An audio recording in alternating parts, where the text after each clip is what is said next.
Brought to you by V-Guard, co-powered by Sensodyne O Vimal, বলো কথা Keshari.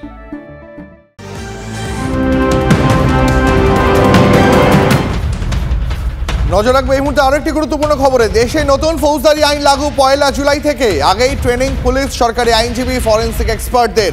Net মাধ্যমে 3 নয়া আইনের প্রাথমিক পাঠ 40 লক্ষ মানুষকে।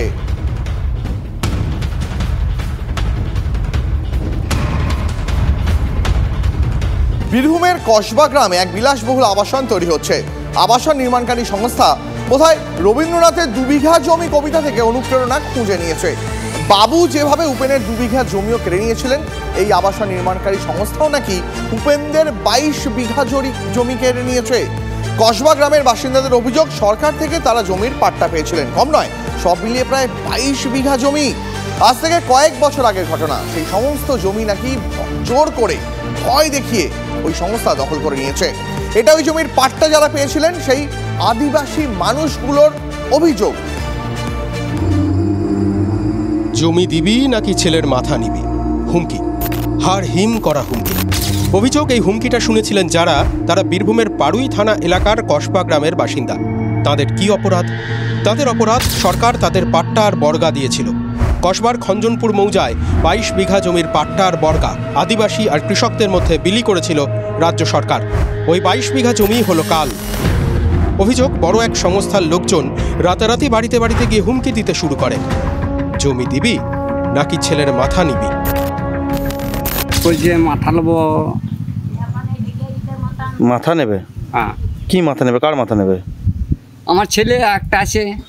জমি না দিলে মেরে দেওয়ার হুমকি দিচ্ছে নাকি? মেরে দেওয়া হুমকি দিচ্ছে। বলছে তুমি জমি দেবে না, ছেলের মাথা নেবে। তখন তো উনিরা তো সব ঘুমিয়ে গিয়েছিল।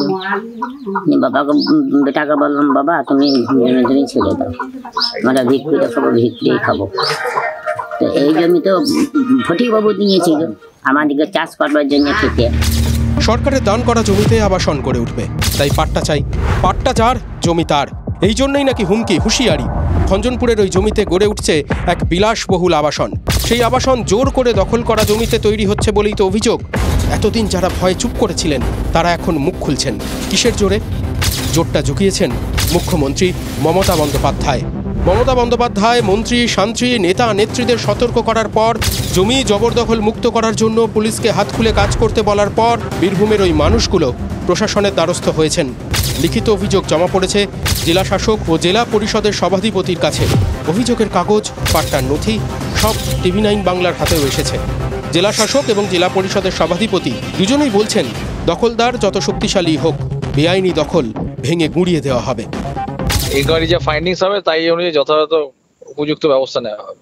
তাদেরকে অন্যায়ভাবে ঠকিয়ে দিয়ে করেছে, জমি তাদের ফেরত দেওয়া হবে, সে যত বড় যত কনস্ট্রাকশন হোক না কেন। সে কথাটাই বলছি, যদি ওদের ওনারা যে আবেদন করেছেন সে আবেদনের পরিপ্রেক্ষিতে 1% সত্যতা থাকে, তাহলে ওদের পক্ষে পুরো জেলা প্রশাসন ওদের পক্ষে থাকবে এবং ওদের জমিগুলো ফিরিয়ে দেওয়া। কিন্তু যে সংস্থার বিরুদ্ধে জমি দখল করে আবাসন গড়ে তুলছে বলে অভিযোগ, তারা কি বলছে?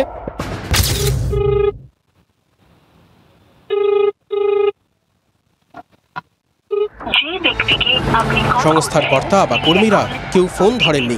TV9 বাংলার রিপোর্টারের ফোনের কোনো উত্তর দেননি। Brought to you by V-Guard, co-powered by Sensodyne O Vimal, বলো কথা কেশরী।